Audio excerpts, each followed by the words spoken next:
Жуунуу үчүн жезден жуунгуч жаса. Анын түбү да жез болсун. Аны жыйын чатыры менен курмандык чалынуучу жайдын ортосуна коюп, ичине суу куюп кой. Арон жана анын уулдары ал жуунгучтан суу алып, колу бутун жуушсун. Өлүп калбас үчүн алар жыйын чатырына кирер алдында, же болбосо теңирге бүтүндөй өртөлчү курмандык чалыш үчүн курмандык чалынуучу жайга жакын келерде сууга жуунушсун. Өлүп калбас үчүн алар колдорун, буттарын жуушсун. Бул мыйзам Аронго жана анын укум тукумуна түбөлүккө калсын. Теңир Мусага дагы мындай деди: өзүңө эң жакшы жыттуу заттардан ал. Суюк миррадан 500 күмүштүк, жипар жыттуу жыгачтын кабыгынан 250 күмүштүк, жипар жыттуу камыштан 250 күмүштүк, касийден 500 күмүштүк, ал күмүш ыйык болуп саналат. Зайтун майынан 1 гин. Ушул заттарды кылдаттык менен аралаштырып майлоочу май жаса. Ал май ыйык кызматка дайындоого арналган май болот. Анан аны менен жыйын чатырын, келишим сандыгын, үстөлдү жана анын үстүнө коюлуучу идиштерди, чырактанды жана анын баардык куралдарын, жипар жыттуу зат түтөтүлчү жайды, курмандык бүтүндөй өртөлчү жайды жана анын баардык куралдарын, жуунгучту жана анын таканчыгын майлап чык. Аларды ыйыкта. Ошондо алар эң ыйык болуп калат. Аларга колу тийгендердин баары ыйык болуп калышат. Ал май менен Арунду жана анын уулдарын да майлап, мага ыйык кызмат кылуучулукка дайында. Ал эми Исраил уулдарына мындай деп айт: бул май силердин укум тукумуңарды мага ыйык кызмат кылуучулукка дайындоого арналган ыйык май. Аны менен башка адамдардын денесин майлабагыла, ага окшош аралашма жасабагыла. Ал ыйык май, ал силер үчүн ыйык болсун. Ким ошондой май жасаса, же аны менен башка бирөөнү майласа, ал өз элинин арасынан жок кылынат. Анан Теңир Мусага дагы мындай деди: өзүңө мындай жипар жыттуу заттардан, стиракстан, ониктен, халвандан жана тазаладандан бирдей өлчөмдө ал.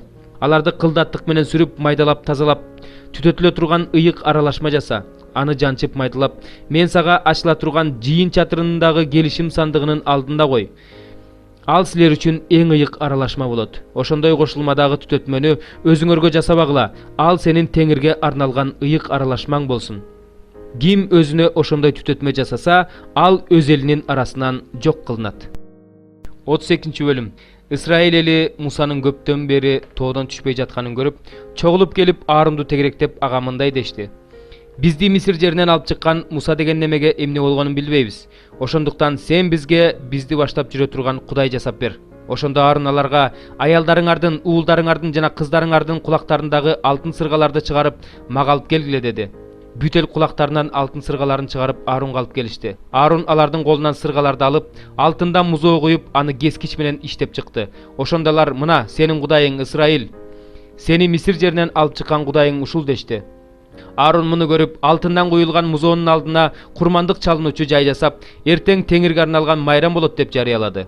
Алар эртеси эртең менен эрте туруп, бүтүндөй өртөлчү курмандык менен тынчтык курмандыгын чалышты. Анан эл ичип жеген отурду, көңүл ачкан отурду. Ошондо Теңир Мусага мындай деди: тезирээк тоодон түш, анткени Мисир жеринен алып чыккан элиң бузулду. Алар тез эле мен осуят кылган жолдон чыгып кетишти. Өздөрүнө алтындан музоо куюп алып, ага сыйынып, курмандык чалып, Исраил эли силерди Мисир жеринен алып чыккан Кудайыңар мына ушул деп жатышат. Анан Теңир Мусага: мен бул элди көрүп турам. Бул эл тоң моюн эл. Ошондуктан мени өз жайыма кой. Алар менин каарыма калышсын. Аларды жок кылып сенден көп сандаган эл чыгарам деди. Бирок Муса өз Кудай Теңирине мындай деп жалына баштады: о Теңирим, Мисир жеринен кудуреттүү күчүң, кубаттуу колуң менен өзүң алып чыккан өз элиңдин үстүнө каарың от болуп жаабаса экен. Мисирликтер Кудай аларды өлтүрүү үчүн тоого алып кеткен тура, аларды жер үстүнөн жок кылгысы келген тура деп айтышпасын. Оттой жалындаган каарыңды жолото көрбө Теңир, өз элиңди өлтүргөндөн кайра тарта көр. Өз кулдарың Ибрайымга, Исхакка жана Исраилга өз ысымың менен берген антыңды эстей көр. Сен аларга силердин тукумуңарды көктөгү жылдыздардай көбөйтөм. Өзүм убада кылган жерди силердин укум тукумуңарга берем. Алар аны түбөлүккө ээлешет деп айтпадың беле? Ошондо Теңир өз элине төгө турган каарын кайт кылды. Муса бурулуп тоодон түшүп келди. Анын колунда эки бетинде тең мыйзам жазылган эки ташлуу ок бар эле. Бул ташлуу окторду Кудай өзү жасаган эле. Ташлуу окторго жазылган жазууларды Кудай өзү жазган эле. Жашыя чуулдаган элдин үнүн угуп, Мусага: угушума караганда станда согуш болуп жаткан окшойт деди. Муса болсо: бул жеңгендердин кыйкырыгы да эмес, жеңилгендердин боздогону да эмес. Мен ырдагандардын үнүн угуп жатам деди. Муса станга жакындаганда музоону жана бийлеп жаткандарды көрүп, каары кайнап, колундагы ташлуу окторду ыргытып жиберди. Ташлуу окторду ал тоонун этегинде талкалады. Анан Муса алар жасаган музоону алып, отко өрттөп, гүлдөй кылып майдалап, сууга чачып жиберди да, ал суудан Ысрайыл уулдарына ичирди. Анан Муса Аронга: "Бул элди ушундай чоң күнөөгө батыргыдай, бул эл сага эмне кылды?" деди. Арон мындай деп жооп берди: "Мырзамдын ачуусу келбесе экен, бул элдин моюн сунбас эл экенин өзүң билесиң. Булар мага бизди Мисир жеринен алып чыккан Муса деген немеге эмне болгонун билбейбиз. Ошондуктан сен бизге бизди баштап жүрө турган Кудай жасап бер" дешти. Ошондо мен аларга: "Кимдин алтыны бар болсо чыгарып бергиле" дедим. Алар чыгарып беришти. Мен аны отко салсам, ушул алтын музоо чыкты. Муса бул элдин баш бербес эл экенин, Арундун алардын бузулушуна, душмандарына шылдың болушуна жол бергенин көрдү. Муса стандын дарбазасынын жанына туруп: "Ким теңирди ээрчигиси келсе, мага келсин" деди. Ошондо анын алдына Лебинин бүт уулдары чогулушту. Муса аларга мындай деди: "Ысрайылдын Кудай Теңири мындай дейт: Ар бириңер кылычыңарды белиңерге байлап алып, станды аралап, чатырдан чатырга өтүп, бир туугандарыңарды, досторуңарды, жакындарыңарды өлтүргүлө." Леби уулдары Мусанын айткандай кылышты. Ошол күнү элдин ичинен 3000ге жакын адам кырылды. Ошондо Муса Леби уулдарына: "Бүгүн силер өз бир туугандарыңарга, өз уулдарыңарга кол көтөрдүңөр. Бүгүн Теңир силерге батасын бериш үчүн өзүңөрдү ыйыктагыла" деди. Эртеси күнү Муса элге кайрылып: "Силер өтө чоң күнөө кылдыңар. Ошондуктан мен тоого чыгып Теңирге барам. Балким силердин күнөөңөр үчүн кечирим алып келермин" деди. Муса Теңирге кайра барып мындай деди: "Бул эл өзүнө алтын кудай эсап өтө чоң күнөө кылды. Булардын күнөөсүн кечир. Эгерде кечирбей турган болсоң, анда мени да өзүң жазган китебиңден чийип сал." Ошондо Теңир Мусага мындай деди: "Менин алдымда ким күнөө кылса, ошону өзүмдүн китебимден чийип салам. Эми бара бер. Бул элди мен айткан жерге алып жөнө. Менин периштем сенин алдыңда барат.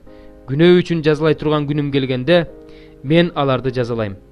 Ошентип Теңир элди Аронга алтын музоо жасаткан үчүн кыргынга учуратты. 33 бөлүм. Теңир Мусага мындай деди: "Сен бул жерден, Мисир жеринен алып чыккан элиң менен кошо, мен Ибрайымга, Ысхакка жана Жакыпка сенин тукумуңа берем деп убада кылган жерге жөнө. Алдыңа периштемди жиберип, ал жерден Канаандыктарды, Аморлуктарды, Хеттиктерди, Периздиктерди, Хибиликтерди, Жебустуктарды кууп чыгам. Ал силерди сүт менен балаккан жерге алып барат. Силерди жолдо кырып салбашым үчүн өзүм силер менен барбайм, анткени силер моюн сунбас элсиңер." Эл бул каардуу сөздү укканда кайгыга батып, жасалгаларын тагынышкан жок. Анткени Теңир Мусага мындай деген эле: "Ысрайыл уулдарына айт: Силер моюн сунбас элсиңер. Эгерде мен силер менен барсам, анда силерди бир заматта жок кылам. Ошондуктан жасалгаларыңарды чечкиле. Силерге эмне кылышты байкап көрөм." Ошентип Ысрайыл уулдары Хореп тоосунун жанында жасалгаларын чечишти. Муса болсо стандын сыртына, стандан обочо жерге чатыр тигип, аны жыйын чатыры деп атады. Теңирди издеген адамдардын баары стандын сыртындагы жыйын чатырына келип жатышты. Муса жыйын чатырына бара жатканда элдин баары ордунан туруп, өз чатырынын кире беришинде Муса чатырга киргенче карап турушчу. Муса чатырга киргенде асмандан булуттуу түрмөк түшүп, чатырдын кире беришине келип турчу. Ошондо Теңир Муса менен сүйлөшчү. Эл чатырдын кире беришинде турган булуттуу түрмөктү көрүп, ордуларынан туруп, өз чатырларынын кире беришинде таазим кылып жүгүнүшчү. Ошондо Теңир Муса менен досу менен сүйлөшкөндөй бетме бет сүйлөшчү. Ошондон кийин Муса станга кайрылып келчү. Ал эми анын кызматчысы Нундун уулу Жашия чатырдан карыш жылчу эмес.